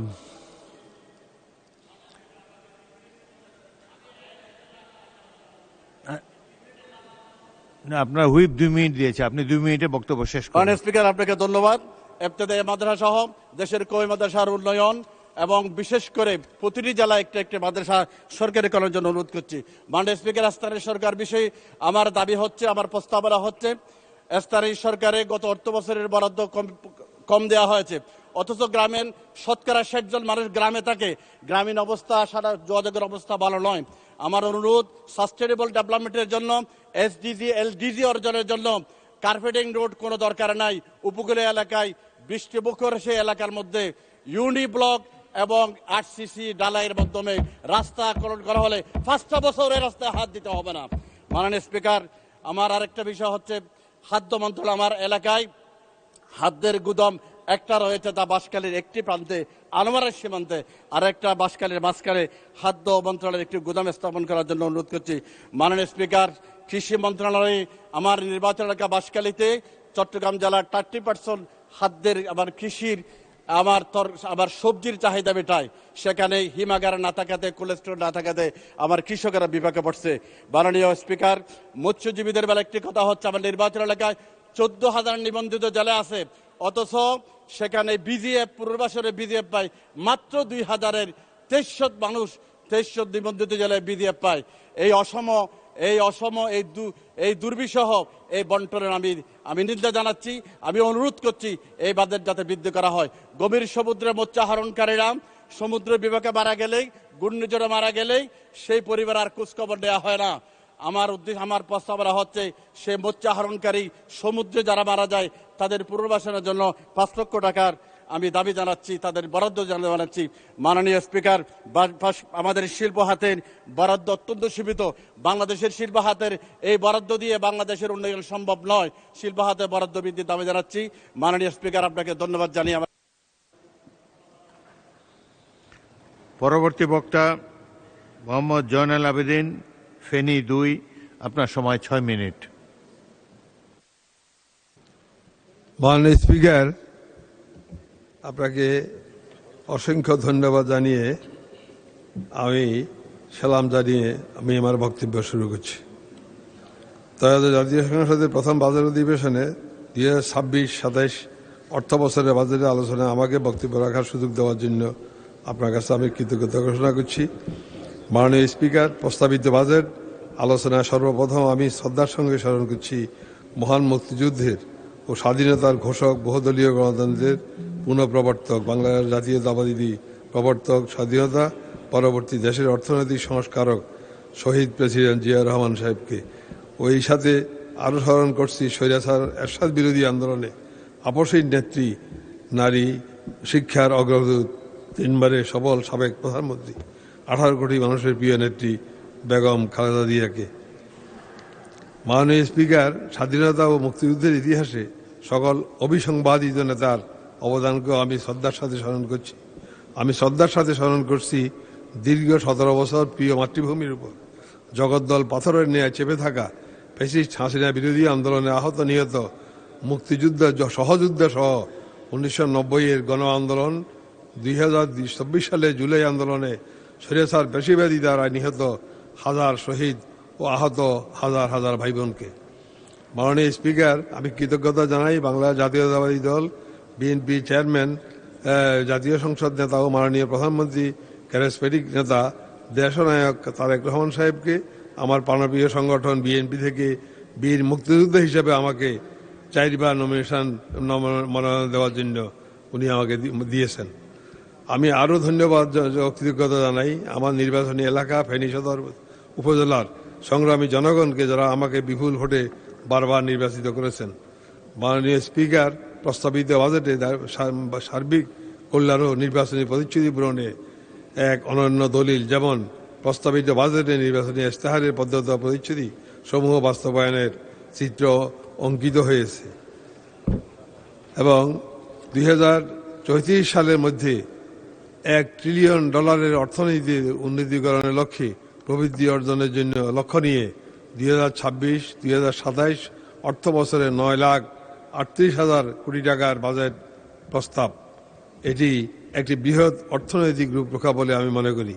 মুদ্রাস্ফীতি নিয়ন্ত্রণ, সামষ্টিক অর্থনৈতিক স্থিতিশীলতা বজায় রাখার পদক্ষেপ গ্রহণ করা হয়েছে।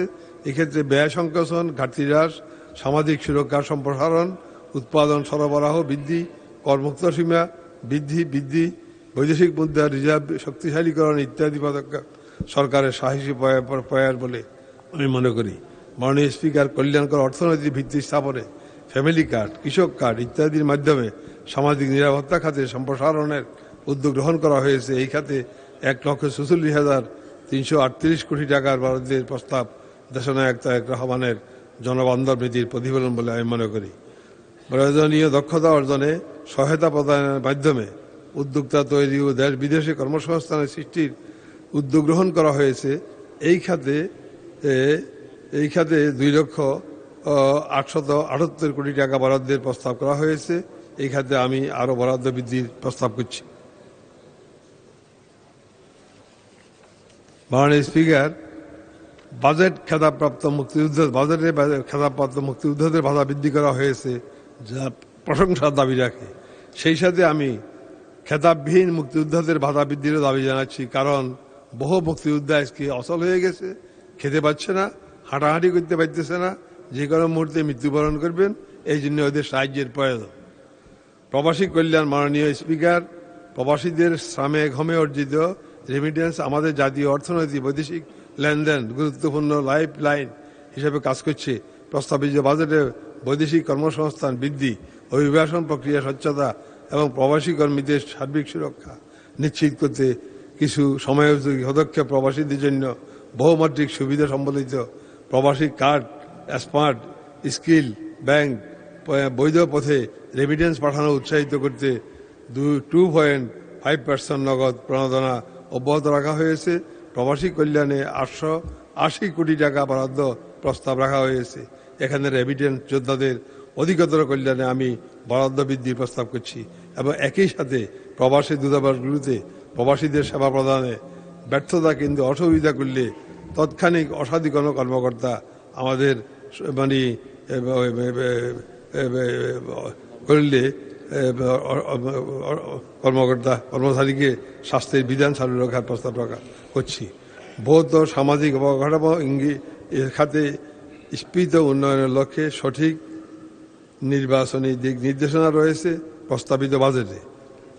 গবেষণা, উদ্ভাবন ও বিজ্ঞান ভিত্তিক আন্তর্জাতিক জ্ঞান সম্পন্ন শিক্ষার পরিবেশ ও উপকরণ নিশ্চিতকল্পে প্রস্তাবিত বাজেটে 1,36,606 কোটি টাকা বরাদ্দের প্রস্তাব প্রশংসার দাবি রাখে। জনগণের দোরগোড়ায় উন্নত চিকিৎসা সেবা পৌঁছে দেওয়ার লক্ষ্যে 2026-27 অর্থ বছরে 69,409 কোটি টাকার বরাদ্দ প্রস্তাব, যা গত অর্থ বছরে সংশোধিত বাজেটে বরাদ্দের তুলনায় দ্বিগুণ। এই জন্য আমি মাননীয় প্রধানমন্ত্রীকে জানাই আন্তরিক ধন্যবাদ। আর্থিক খাত পুনর্গঠনের মাধ্যমে শৃঙ্খলা ফিরিয়ে আনার বিশেষ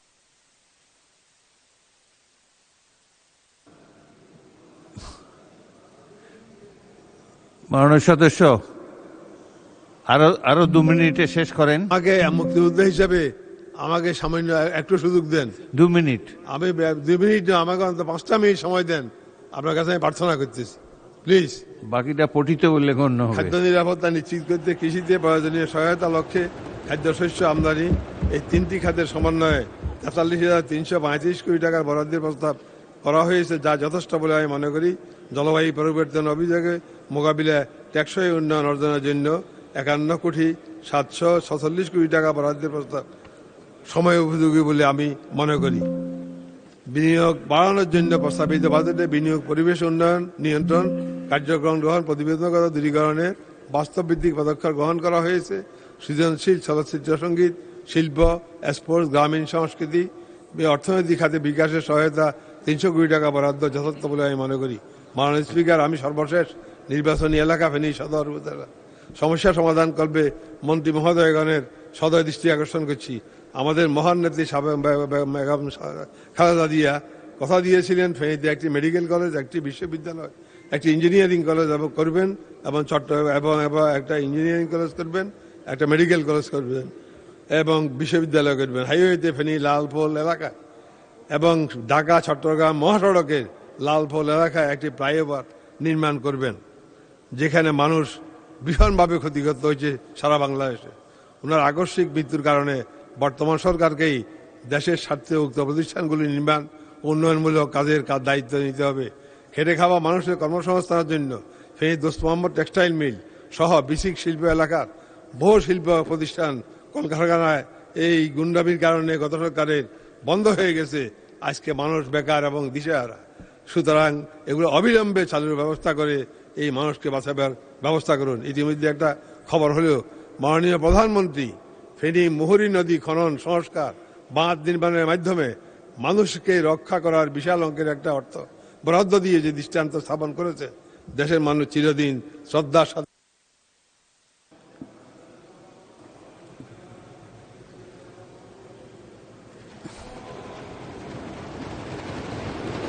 ধন্যবাদ মাননীয়, ধন্যবাদ।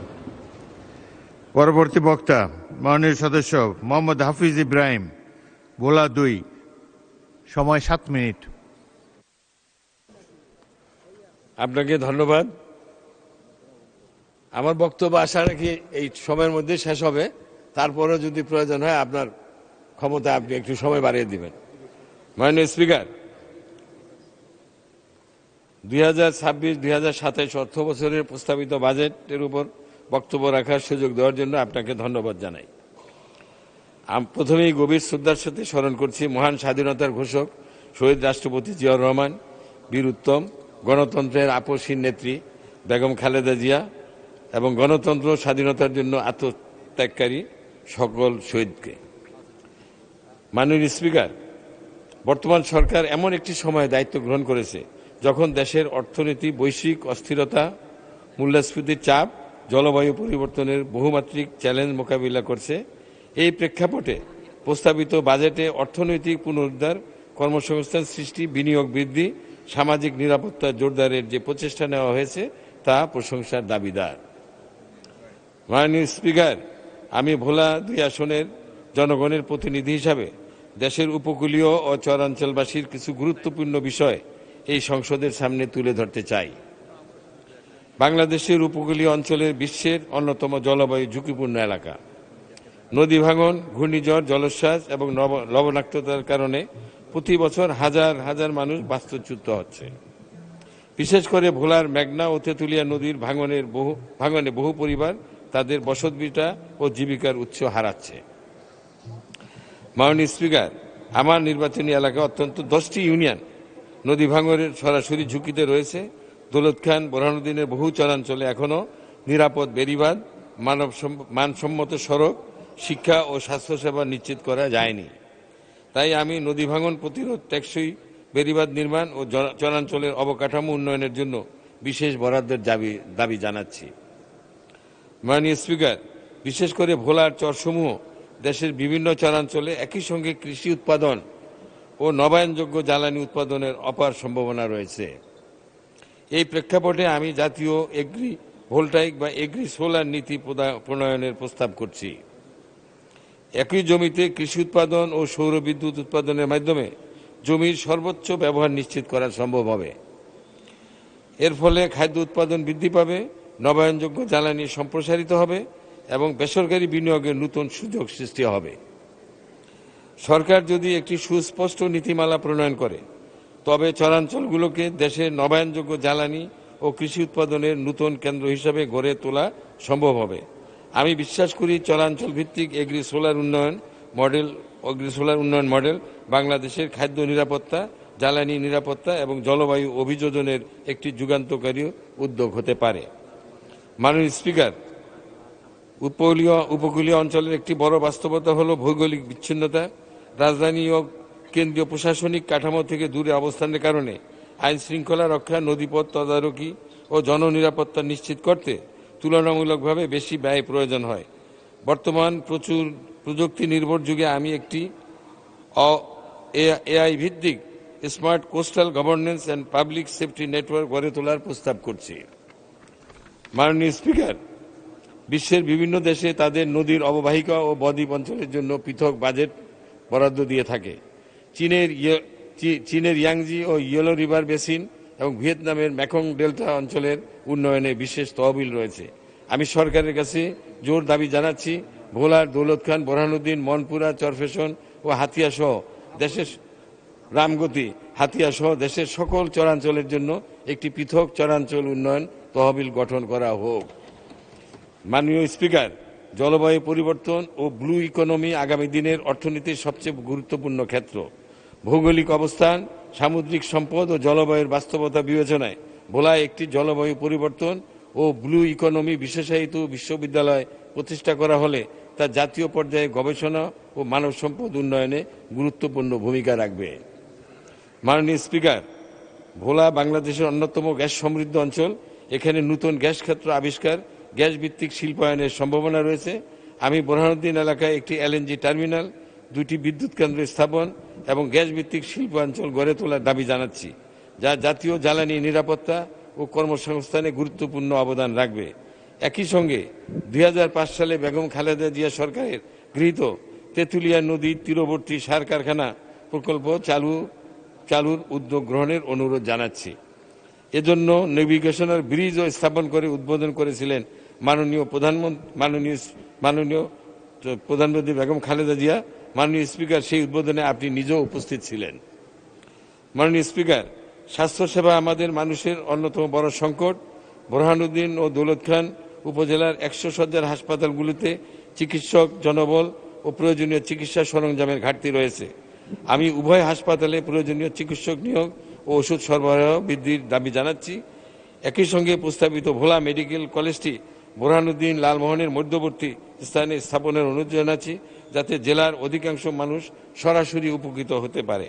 ভোলা বরিশাল ব্রিজ, যা ভোলাবাসীর দাবি, যা মাননীয় প্রধানমন্ত্রী বরিশালের সমাবেশে গত 4/2/26 তারিখে বাস্তবায়নের জন্য কথা দিয়েছিলেন, তা আশু বাস্তবায়ন কামনা করছি।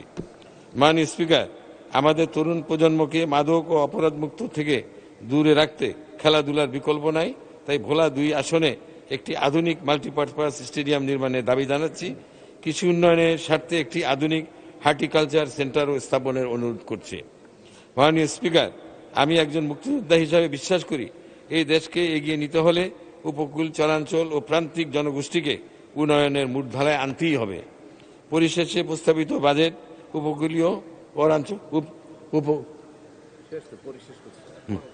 মাননীয় স্পিকার, আমাকে একটু 1 মিনিট সময় দিন। জি, 1 মিনিটে শেষ করেন। পরিশেষে প্রস্তাবিত বাজেটে উপকূলীয় চরাঞ্চল উন্নয়ন, জলবায়ু অভিযোজন, স্বাস্থ্য, শিক্ষা, কর্মসংস্থান খাতে অধিক গুরুত্ব দেওয়ার জন্য সরকারের প্রতি আহ্বান জানিয়ে পরিশেষে আপনার মাধ্যমে মাননীয় প্রধানমন্ত্রী ও অর্থমন্ত্রীকে জন আকাঙ্ক্ষা পূরণের বাজেট প্রদানের জন্য ধন্যবাদ জানিয়ে আমার বক্তব্য শেষ করছি। আল্লাহ হাফেজ। ধন্যবাদ মাননীয় সদস্য। পরবর্তী বক্তা নায়াব ইউসুফ আহমেদ, ফরিদপুর 3, সময় 6 মিনিট। বিসমিল্লাহ রহমান রহিম। আসসালামু আলাইকুম মাননীয় স্পিকার, 2026-2027 অর্থ বছরের বাজেটের উপরে আলোচনায় অংশগ্রহণের সুযোগ করে দেওয়ার জন্য আপনাকে ধন্যবাদ। আমি প্রথমে ধন্যবাদ জানাচ্ছি আমাদের বিচক্ষণ অর্থমন্ত্রী এবং অর্থ প্রতিমন্ত্রী এবং এই বাজেটের সাথে সংশ্লিষ্ট অর্থ মন্ত্রণালয়ের কর্মকর্তা এবং কর্মচারীবৃন্দকে, এবং আমি ধন্যবাদ জানাই আমাদের মাননীয় প্রধানমন্ত্রীকে, যিনি বলেছিলেন আই হ্যাভ আ প্ল্যান। উনি বলেননি আই হ্যাভ আ ড্রিম, এবং এই প্ল্যান বাস্তবায়নের জন্য উনি নিরলস কাজ করে যাচ্ছেন। এই বৈশ্বিক অর্থনীতি মন্দা, জ্বালানি বাজারের অস্থিরতা, মধ্যপ্রাচ্যের যুদ্ধ, এই সকল অস্থিরতার মাঝে এই বাজেট প্রণয়ন ছিল একটি কঠিন কাজ। মোটা দাগে বলা যায় এই বাজেট হলো সাধারণ এবং প্রান্তিক জনগোষ্ঠীর স্বস্তির বাজেট। মাননীয় স্পিকার, বাংলাদেশের উন্নয়নের অভিযাত্রায় নারীর অংশগ্রহণ আজ আর সহায়ক শক্তি নয়, এটি একটি প্রধান চালিকা শক্তি। মহিলা ও শিশু বিষয়ক মন্ত্রণালয়ের জন্য 5,196 কোটি টাকা বরাদ্দ প্রস্তাব করা হয়েছে। এর আওতায় 200টি উপজেলা নারী উদ্যোক্তা সৃষ্টি, দক্ষতা উন্নয়ন ও সমবায়ের মাধ্যমে প্রান্তিক জনগোষ্ঠীর আর্থিক অন্তর্ভুক্তির কর্মসূচি গ্রহণ করা হয়েছে। একই সাথে সহজ শর্তে ঋণ এবং উদ্যোক্তাদের ঋণের ব্যবস্থা সংস্কারের উদ্যোগ প্রশংসনীয়। ব্যক্তি নয়, পরিবারের উন্নয়নই মূল একক। এই প্রতিপাদ্য সামনে রেখে ফ্যামিলি কার্ডের যে কর্মসূচির মাধ্যমে বাংলাদেশের প্রকৃত দরিদ্র পরিবারগুলোকে চিহ্নিত করে তাদের খাদ্য নিরাপত্তা, শিক্ষা, স্বাস্থ্য এবং স্বাবলম্বীকরণের সুযোগ নিশ্চিত করা হবে। মাননীয় স্পিকার, আমাদের দেশের আনাচে কানাচে অনেক কুটির শিল্প, হস্তশিল্প আমরা দেখতে পাই, যেমন নারায়ণগঞ্জের শাড়ি।